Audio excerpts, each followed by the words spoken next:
ഈ നരകത്തിൽ നിന്ന് തന്നെ കരകയറ്റിയിടണമേ തിരുവയ്ക്കുമ്പോഴും ശിവശംഭോ എന്നാണ് കുറച്ച് നാളായി BJP പ്രവർത്തകർ, പ്രത്യേകിച്ച് കോട്ടയം ജില്ലയിലെ പ്രവർത്തകർ ഉരുവിട്ടുകൊണ്ടേയിരിക്കുന്നത്. ആസ്ഥാന കവി, ആസ്ഥാന വിദൂഷകൻ എന്നെല്ലാം പറയുന്നത് പോലെ ആസ്ഥാന ചട്ടമ്പിയാണ് ഇന്ന് BJP ഭരിക്കുന്നതെന്നാണ് പഴയകാല പ്രവർത്തകരുടെ ഒരു അനുഭവം.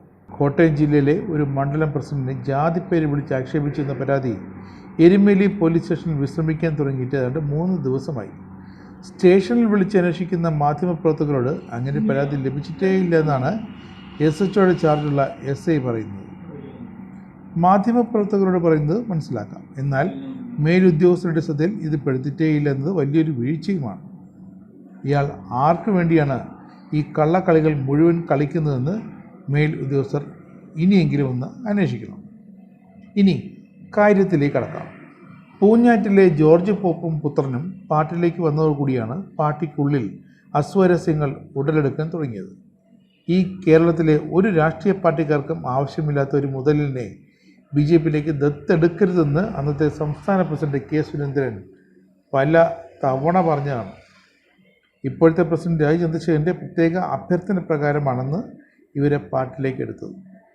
രാജീവ് ചന്ദ്രശേഖർ വന്ന അന്ന് മുതൽ രാജീവിന് ചീത്തപ്പേരുണ്ടാക്കുന്ന ഒരു മുതലാണ് പൂഞ്ഞാറ്റിലെ പോപ്പിൻ്റെ ഈ പുത്രൻ. വിക്രമാദിത്യൻ്റെ തോളിൽ കയറി കിടക്കുന്ന വേതാളത്തെ പോലെ ഇയാൾ ഇങ്ങനെ രാജീവ് ചന്ദ്രശേഖർ പോകുന്ന വഴി മുഴുവൻ പിന്നാലെ പോവുകയാണ്. ചന്ദ്രശേഖറിന് നേരെ ചൊവ്വയൊന്ന് മൂത്രമൊഴിക്കണമെങ്കിൽ പോലും ഇയാളുടെ അനുവാദം വേണം. ഇതിനിടയിലാണ് ഇയാൾ പാർട്ടി പ്രവർത്തകരെ ഫോണിൽ വിളിച്ചും നേരിട്ടും കാല് തല്ലുടിക്കും എന്നൊക്കെ പറഞ്ഞ്, തലതല്ലി പൊട്ടിക്കും എന്നൊക്കെ പറഞ്ഞ് ഭീഷണിപ്പെടുത്തുന്നത്. ന്യൂനപക്ഷ മോർച്ചയിലെ അംഗമായിരുന്ന വിനോദ് മാത്യുവിൻ്റെ കാല് തല്ലുടിക്കുമെന്ന് ഇയാൾ പറഞ്ഞ വോയിസ് ക്ലിപ്പ് ഞങ്ങൾ കുറച്ചുനാൾ മുമ്പ് പ്രക്ഷേപണം ചെയ്തിരുന്നു. പറഞ്ഞാൽ കേൾക്കാത്ത മുഴുവൻ പേരോടും ഇയാളുടെ പ്രതികരണം ഇങ്ങനെയാണ്. പാർട്ടിക്ക് വേണ്ടി മരിച്ചു പണ്ടെടുക്കുന്ന വിമൽ കുമാർ എന്ന വ്യക്തിയെയാണ് ജാതിപ്പേര് വിളിച്ച് ആക്ഷേപിച്ച് അപമാനിച്ച് ഇയാൾ ഇറക്കിവിട്ടത്. പാർട്ടി ഘടകത്തിന് പരാതി നൽകിയിട്ടും ഫലമൊന്നും ഉണ്ടായില്ല.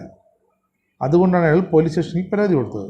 എന്നിട്ടും FIR പോലും ഇടാൻ പോലീസ് തയ്യാറാകാത്തതിൻ്റെ കാരണമാണ് ആർക്കും പിടികിട്ടാത്തത്.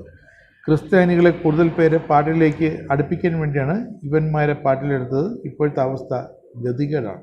അവളെ പിടിച്ച് ആരും ആ വഴി നടക്കില്ല എന്ന് കളിയങ്കാട്ട് നീലിയെപ്പറ്റി പറഞ്ഞതുപോലെയാണ് ഇവനെയും ഇവൻ്റെ അപ്പനെയും പേടിച്ച് ഒരു ക്രിസ്ത്യാനി മാത്രമല്ല പരമ്പരാഗതമായി പാർട്ടിക്ക് വേണ്ടി പ്രവർത്തിക്കുന്നവർക്ക് പോലും ഈ മനസ്സമാധാനത്തോടെ പ്രവർത്തിക്കാൻ ഇപ്പോഴൊരു അവസ്ഥ ഇല്ലാതായി എന്ന് ഇപ്പോൾ ആരോപണം ഉയർന്നിരിക്കുന്നത്.